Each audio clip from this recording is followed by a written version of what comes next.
आज हम अपना नेक्स्ट वीडियो में अपलोड कर रहा हूँ। मुझे उम्मीद है कि आप इसे लाइक करेंगे, सब्सक्राइब करेंगे और शेयर करेंगे। तो आज जो हमने डिस्कस किया था कूलम्स लॉ, उसका एक न्यूमेरिकल कर लेते हैं, उसके बाद आगे चलते हैं। Find the least coulomb force, find the least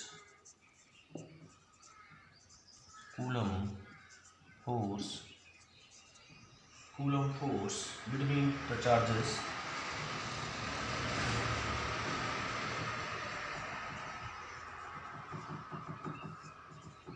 charges placed at a distance of 1 metre. ये हमें फाइंड आउट करनी है। Least coulomb force between the charges placed at a distance of 1 metre. तो आपको जो लीस्ट पॉसिबल चार्ज है nature में, वैसे आपको यहाँ पे गिवन क्या है, given R is equal to, इसका सोल्यूशन हम लोग करते हैं, solution given R is equal to 1 metre. The least possible charge in the nature is that is the charge on an electron, that is 1.6 into 10 raised power minus 19 coulomb, either charge on an proton। तो हम इसका magnitude ले लेंगे। This is equal to charge on an electron, either charge on a proton। तो is the least possible charge in nature. What about the force? We know F is equal to 1 upon 4 pi epsilon naught Q1 Q2 upon R square. So here Q1 is equal to Q2, that is equal to E. The value of 1 upon 4 pi epsilon naught is 9 into 10 raised power 9। Actual में epsilon not का जो value होता है 1 upon 4 into 3.14 into 8.854 into 10 power minus 12। जब हम इसको solve करेंगे तो हमारे पास ये वैल्यू आ जाएगी। तो f किसके बराबर आ जाएगा, 9 into 10 power 9 e square upon R square.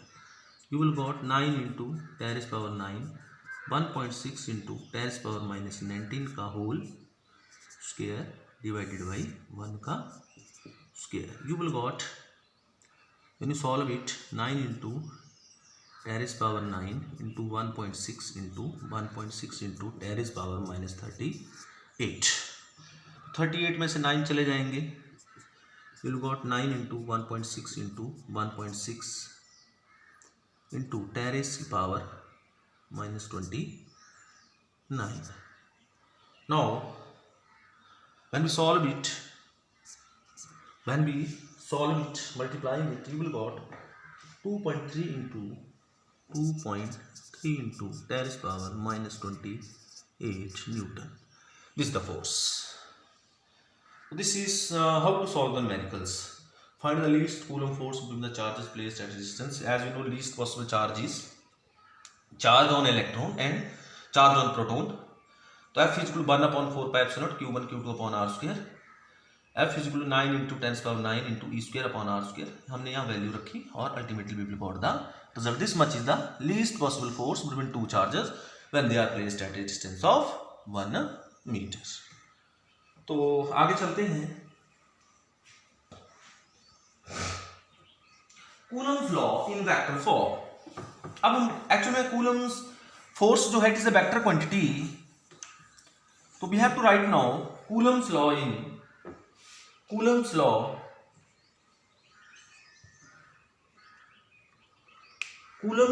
in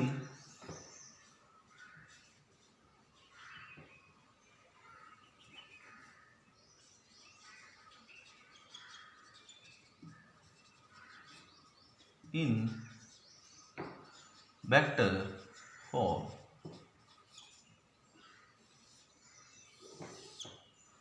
in vector form Coulomb's law in vector Coulomb's की मिस्टेक हो गया COULOMB Coulomb's law in vector form. Now we know that we have two charges. Suppose करिए यहाँ पे this is two charges, they are separated by a distance of, this is q1, this is q2, this is separated by a distance r. Now what will happen, this charge will exert force on this charge and this force will act toward this side, and here the force will act towards this side. What about this force? We can write this force as F12. Why? Because force on 1 due to 2, force on 1 due to 2, इसको हम लिखते हैं F21 vector, force on 2 due to 1. This is F12, this is F21. So they are both are positive charges, they are the point charges, they are exerting force on each other. See, the force will act toward this side, that is F21 vector, and the force will act toward this side, that is F12 vector. Now r is the distance of separation between these two charges.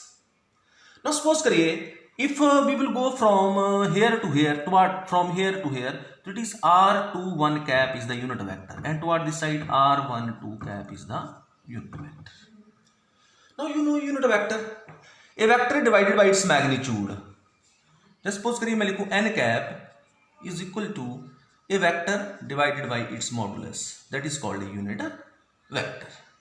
What does unit vector represent? Suppose I have to write a vector as a magnitude into n cap, means a का magnitude हो गया और ये जो direction है, direction अब unit vector देगा. तो यूनिट वेक्टर सिर्फ डायरेक्शन देता है कि किस तरफ को, तो यहाँ पे फोर्स की डायरेक्शन कौन बताएंगे? यूनिट वेक्टर बताएंगे. तो मैं यहाँ पे लिख रहा हूं, मैं इसको लिखता हूं F21 vector is equal to, suppose these charges are in air, 1/4 pi epsilon naught Q1 Q2 upon C. Here r is the distance r square into, now F21 की तरफ को कौन सा vector, that is r12 cap. We can write just like this. F21 is equal to 1/4 pi epsilon Q1 Q2 upon r square into r12 cap. Similarly,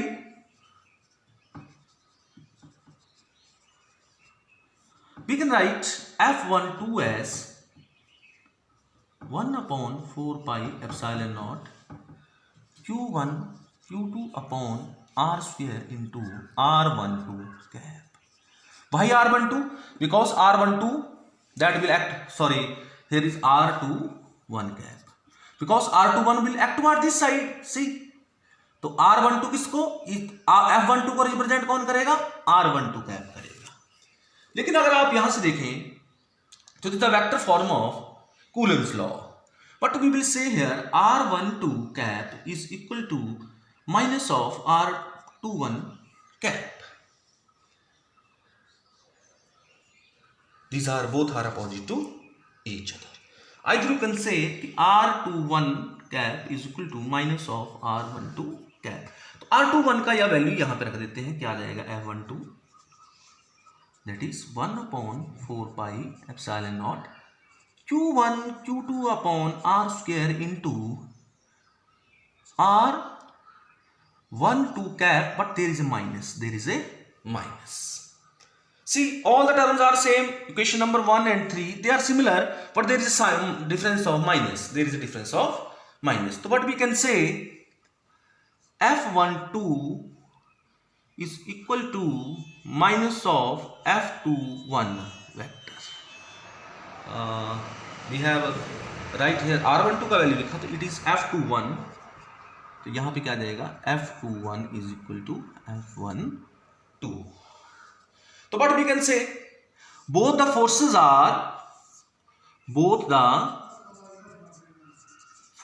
are equal and opposite. ये क्या है? Mean जितनी force ये इसके ऊपर लगाएगा उतनी force ये इसके ऊपर लगाएगा. तो this is the Newton's law of motion. We can say Coulomb's law is in accordance with Newton third law of motion. It means it obey Newton's third law of motion.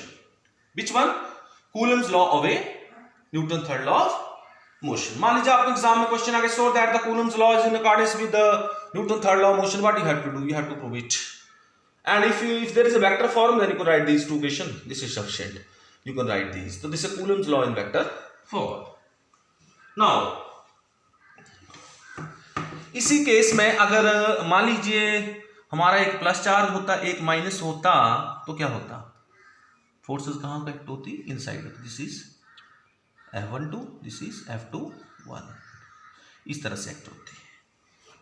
तो उसके लिए भी same ही रहेगा. हम लोग इस चीज को प्रूव कर सकते हैं. नेक्स्ट है units of charge.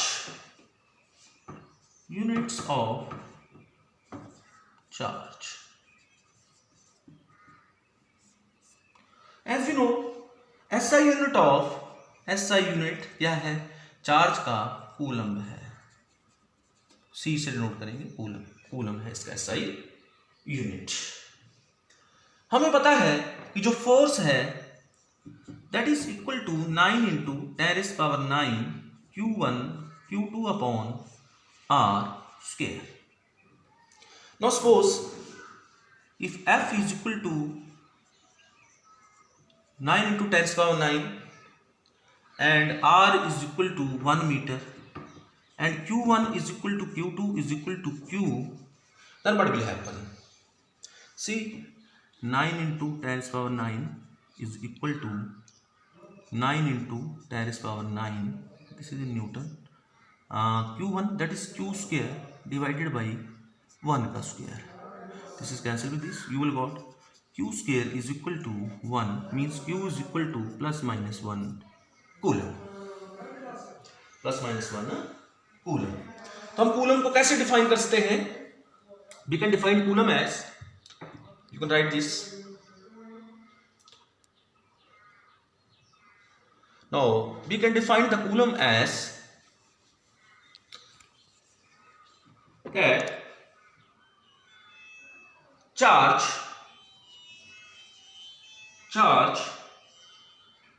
which repels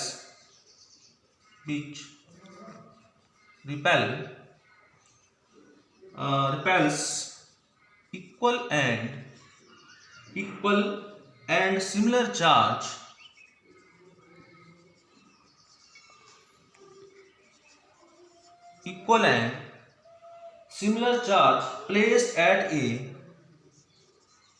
placed at a distance of 1 meter from it in vacuum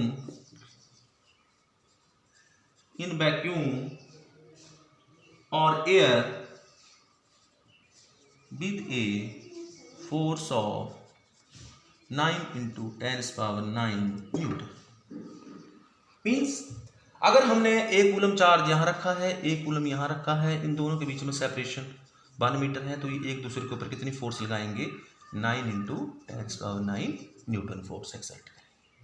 it's a very much huge amount of force.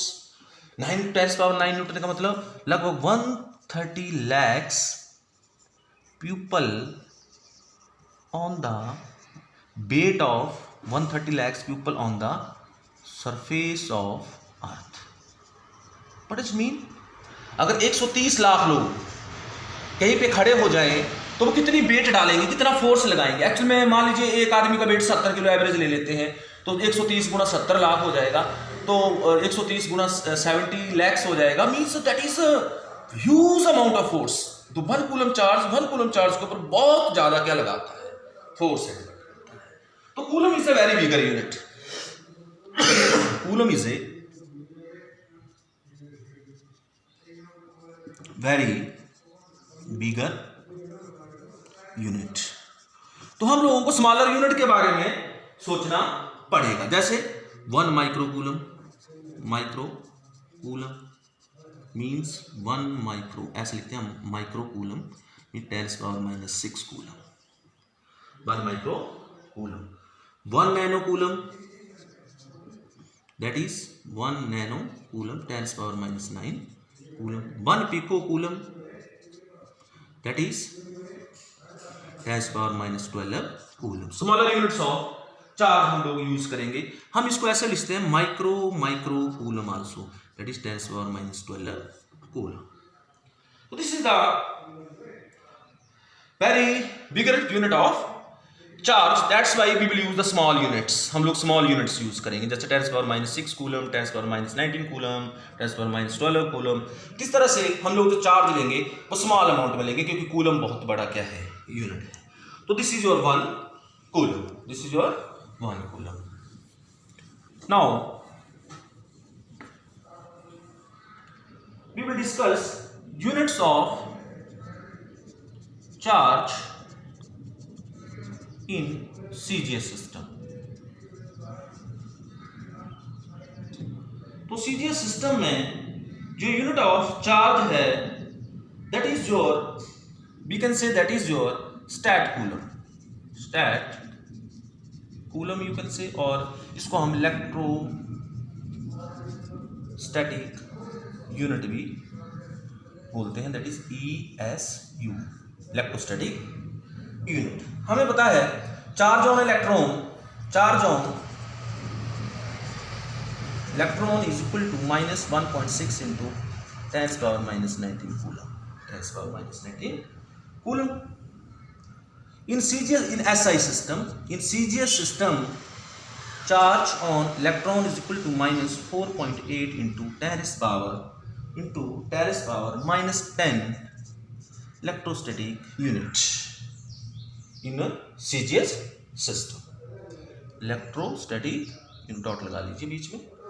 Now what is 1 coulomb from here? See 1 coulomb is equal to, हमने अगर Coulomb's को बात करें, what is 1 coulomb equal to?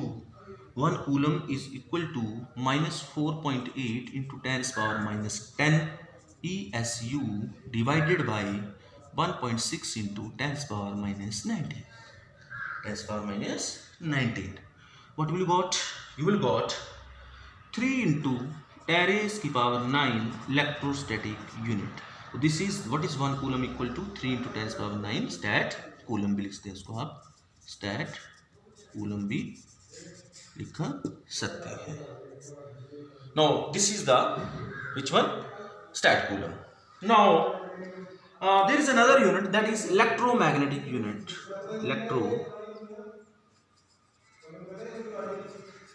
Magnetic unit of charge, but we can say 1 EMU, that is equal to 1 EMU is equal to 10 coulomb, means 10 coulomb के बराबर होता है।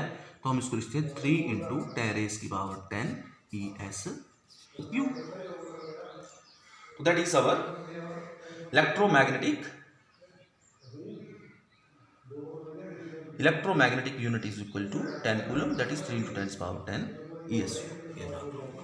So this is the CGS and SI unit of charge. Now we will discuss about Coulomb force between charges in terms of their position vectors. Coulomb's force between charges in terms of their position vectors। अब position vector क्या होता है? हमें पता है कि हम लोग जो, जैसे सपोज करिए हम लोग 3 डायमेंशनल कोऑर्डिनेट सिस्टम बनाते हैं, ये हमारा x एक्सिस है, ये हमारा y एक्सिस है, ये हमारा z एक्सिस है। These 3 are mutually perpendicular to each other. These 3 are mutually perpendicular to each other. This is our horizon. यहाँ से हम सारे डिस्टेंस मेजर करेंगे। तो मान लीजिए यहाँ पोजीशन का मतलब क्या होता है कि मान लीजिए यहाँ पे कोई ऑब्जेक्ट है तो हमने उसकी पोजीशन को बताना है। तो हम यहाँ से एक वेक्टर ड्रॉ करते हैं, उसका नाम क्या होता है, पोजीशन वेक्टर होता है। तो मान लीजिए हमने यहाँ पे एक चार्ज रख दिया Q1, जिसका पोजीशन वेक्टर मान लीजिए R1, क्योंकि आपको पता है हम पोजीशन वेक्टर जो होता है हम R1 लेते हैं और R2 लेते हैं, R लेते हैं। तो यहाँ पे मान लीजिए दूसरा चार्ज है, this is our second charge Q2, its position vector is also equal to R2. Basically this system is in air. Now what we can say कि these are the position vectors, ये इसकी position को बताएगा, Q1 यहाँ है, Q2, क्योंकि charges जो है वो कहीं ना कहीं तो होंगे ओरिजिन से, तो ओरिजिन से चार्जेस Q1 यहाँ है, Q2 यहाँ है। मान लीजिए ये पॉइंट A है और ये पॉइंट क्या है, B है, A और B Q। अब क्या होगा, ये दोनों प्लस चार्जेस हैं, ये एक दूसरे के ऊपर क्या लगाएंगे, फोर्स लगाएंगे। फोर्स बाहर को लगेगी और इधर की फोर्स इधर को लगेगी। This force is your F21 and what is about this force, that is F12, force on 1 due to 2, one is F12 and second is F21. Now this is your A B. You are going from A to B. Suppose if this, we will take this case, we will take this case, then its unit vector is R12 cap. About here it is R21 cap. Okay. Now what about F21? अभी लिखा हमने F21 vector is equal to 1 upon 4 pi epsilon naught. The charges are in here, that's why epsilon. If there is a medium, then here is epsilon. Q1, Q2 upon C. AB, we are going toward this side. See, AB का क्या ले लेंगे हम लोग, AB vector के modulus का square, AB vector A to B, AB vector का square into R one C toward this side, that is R12 cap. This is your question number first. What is F21 is equal to 1 upon 4 pi epsilon Q1 Q2 AB, because AB अगर हम इधर से अगर हम F12 लेते तो क्या आता, BA का स्क्वायर आता, लेकिन हमने क्या लिया F21, तो क्या आएगा, AB वेक्टर के मॉडुलस का, means it is in modulus in scalar form, that is AB vector के मॉडुलस का square, that is R12 cap. Now what about AB vector? यहां पर हम using triangle law of vector addition, तो triangle law क्या बोलता है, अगर हम इधर से इधर को आ रहे हैं, देखिए कि जो सेम साइड्स होंगी उनको प्लस करेंगे और इसको क्या कर देंगे, माइनस कर देंगे। देखिए what will got, you will got OA means what we can say, OA plus AB is equal to OB, opposite side. What will got AB, that is equal to OB minus OA, means that is equal to OB, that is R2 minus R1 vector, that is AB vector. Triangle law हमने use किया। अगर हमने force F12 ली होती तो यहां क्या आता, यहां पे आता OB plus AB is equal to OA, तो there is R1 minus R2 आता, R1 माइनस R2 आता है। हम इसको ऐसे लिखते हैं, this is equal to R12, this is written as R12 vector, means R2 minus R1। अगर by chance R1 minus R2 तो क्या लिखा जाएगा, R21 लिखा जाएगा। देखिए R21 लिखना होगा तो क्या होगा, R1 minus R2, opposite. See R21 means R21 means R1 minus R2, R2 minus R1 means R12, ऐसे लिखेंगे, is equal to R12, that is vector. Now we know that R12 vector का modulus is equal to, that is equal to R2 minus R1 vector का R2 minus R1 लिखते हैं हम इसको ऐसे, is what is R2 vector minus R1 vector equal to, that is R2 minus R1 vector का modulus into R12 cap. Then what is R12 cap equal to, R2 minus R1 divided by R2 minus R1 का modulus. आप बोलेंगे इसको क्यों? क्योंकि कोई भी vector है तो कैसे रिप्रेजेंट किया जाता है? Unit vector that is a vector divided by its magnitude. तो ये वेक्टर है, vector divided by its magnitude, that is called unit vector. तो unit vector can be written a vector divided by its magnitude. तो R12 vector is equal to R2 minus R1। और हम इसको कैसे लिखते हैं? हम इसको AB की जगह क्या लिखेंगे हम लोग? यहां से इक्वेशन नंबर 1 को कैसे लिखते हैं?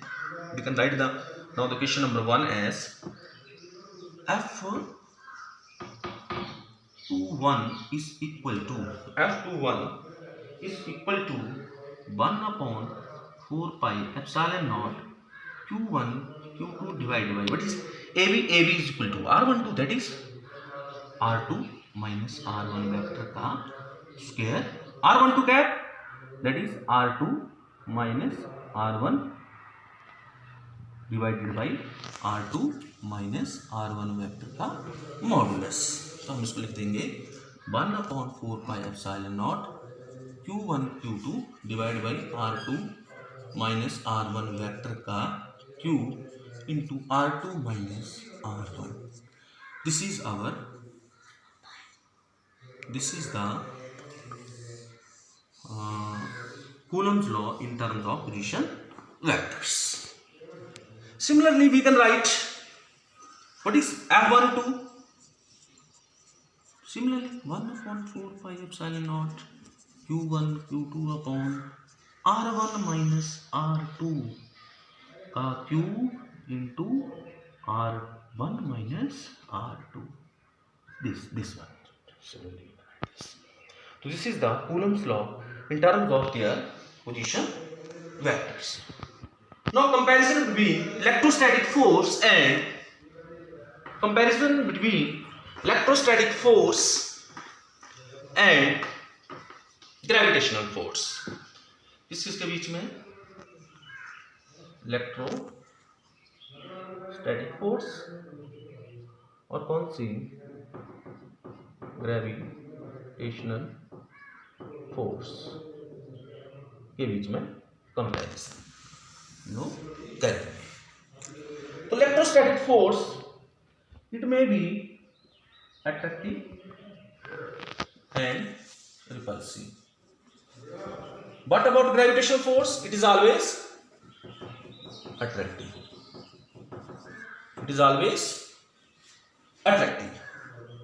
Now, it is the force between two charges. It is the force between two masses. दो masses के बीच में होगी तो ग्रेविटेशनल फोर्स होगी, दो चार्जेस के बीच में होगी तो इलेक्ट्रोस्टैटिक फोर्स होगी। Electrostatic force is 10⁻38 times stronger than the gravitational force. Very strong. 10⁻36 times than that of the gravitational force. Or it is the weakest force,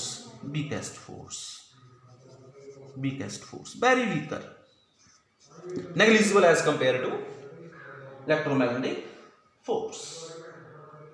ये force it depends upon medium,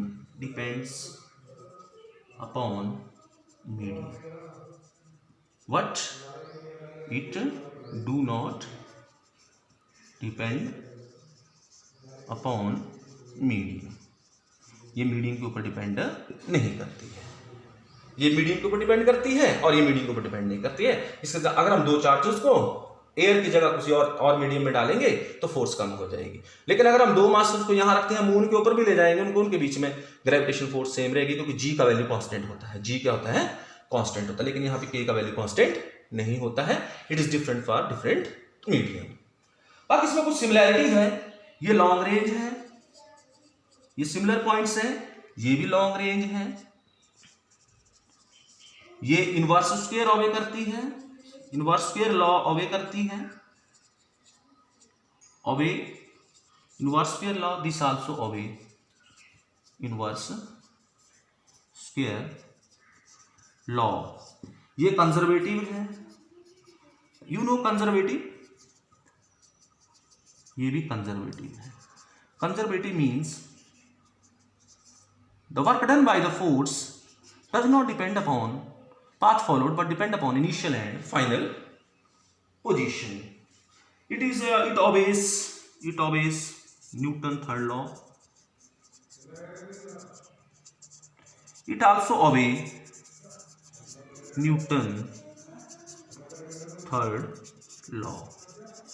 ये central है, एक दूसरे के centre की तरफ करती है, और ये भी क्या है, सेंट्रल फोर्स है, ये भी सेंट्रल फोर्स है. तो these are the points of difference between electrostatic force and gravitational force. You can note these.